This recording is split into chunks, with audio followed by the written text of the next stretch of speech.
کہ तुम में से किसी शख्स का ऊंट किसी खाली बड़े मैदान में गुम हो गया हो और उस शख्स के खाने पीने का सामान भी उसी ऊंट पर हो और वो शख्स चारों तरफ ढूंढ ढूंढ कर थक चुका हो और वो जिंदगी से बेबस होकर किसी दरख्त के नीचे मौत के इंतजार में लेट रहा हो और ठीक उसी हालत में उसका ऊंट अपने पूरे साजो सामान के साथ उसके सामने खड़ा देखे तो बताइए कि उसको कितनी खुशी होगी। इसी तरह अल्लाह तबारक व तआला उस वक्त खुश होता है जब कोई भटका हुआ बंदा अल्लाह ताला से तौबा करता है। अजीज सामियात, बंदा जब भी तौबा करता है अल्लाह ताला तौबा कबूल करने के लिए तैयार रहता है। अल्लाह का इरशाद है, ऐ नबी मेरे बंदों से कह दीजिए कि अपने ऊपर ज्यादतियां किए हुए हैं, यानी जो गुनाह किए हुए हैं वो अल्लाह की रहमत से मायूस ना हो। अल्लाह ताला सब गुनाहों को बख्श देता है। नबी सल्लल्लाहु अलैहि वसल्लम ने फरमाया कि बनी इस्राइल में एक आदमी था जिसने 99 आदमियों को कत्ल किया था। फिर वो अपने गुनाह पर शर्मिंदा और बेकरार हो गया। उसने एक राहिब से पूछा, क्या मेरी तौबा कबूल हो सकती है? उस राहिब ने कहा कि नहीं, तो उसने उसको भी कत्ल कर दिया। उसके बाद किसी आदमी ने बताया कि जाओ तुम फुला बस्ती की तरफ, उसमें नेक लोग रहते हैं। वो आदमी उस बस्ती की तरफ जा ही रहा था कि रास्ते में उसको मौत आ जाती है। अब वो आदमी खिसक कर उस बस्ती की तरफ कुछ बढ़ गया। अब उसके पास आजाब और रहमत के फरिश्ते आए और लड़ने लगे। तो अल्लाह ताला ने उस बस्ती को हुक्म दिया, जिस बस्ती की तरफ वो जा रहा था उससे कहा कि थोड़ा करीब हो जाओ, और उस बस्ती को हुक्म दिया जिस बस्ती से आ रहा था उससे कहा कि थोड़ा तुम दूर हो जाओ, और फरिश्तों से कहा कि दूरी नाप लो। जब दूरी नापा गया तो वो उस जमीन से एक बालिश तक करीब था जिस जमीन की तरफ वो तौबा करने के लिए जा रहा था।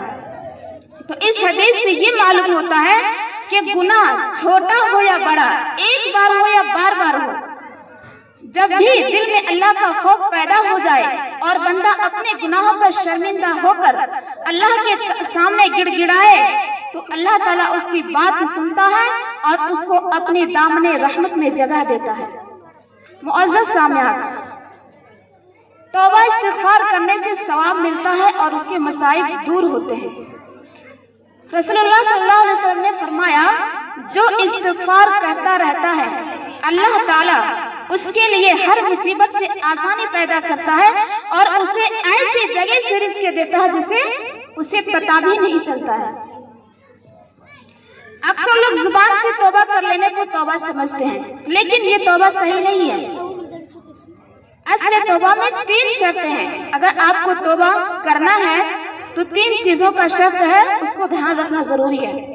जैसे नंबर 1 है कि सबसे पहले जिस गुनाह से आप तौबा कर रही हैं उसको छोड़ दीजिए। उसके बाद है गुनाह करने पर शर्मिंदगी का इजहार करें और उसे आइंदा कभी ना करने का इरादा करें। तो अल्लाह ताला बड़ा गफ्फार है। अगर जमीन और आसमान पर गुनाह हो और वो बंदा सच्चे दिल से माफी मांगे तो अल्लाह उसे माफ कर देता है। चाहे कितने ही बड़े गुनाह हो गए हैं, तौबा से अपने नफ्स को पाक कीजिए। अल्लाह से उम्मीद रखिए, इसलिए कि नाउम्मीदी काफिरों का शिवा है। मोमिन की इम्तियाजी खूबी यही है कि वो बहुत ज्यादा तौबा करने वाले होते हैं और किसी भी हाल में अल्लाह से मायूस नहीं होते हैं। टाइम की किल्लत की वजह से मैं पूरी तकरीर न करके मैं लास्ट में यही कहूंगी कि अगर आपको जिंदगी के किसी भी हिस्से में अपनी गुनाह और शर्मिंदगी का एहसास हो तो अल्लाह ताला से तौबा कीजिए। अल्लाह ताला के सामने गिड़गिड़ाइए और रो रो कर माफी कीजिए। अल्लाह ताला जरूर माफ करेगा, क्योंकि जिंदगी का हाल किसी को मालूम नहीं कि कौन सा लम्हा जिंदगी का है या मौत का है।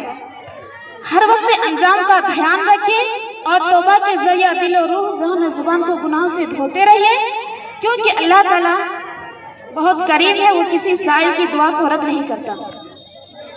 اب انہی چند باتوں پر اللہ سے دعا ہے کہ اللہ تعالیٰ زیادہ سے زیادہ سچے دل سے توبہ کرنے کی توفیق دے۔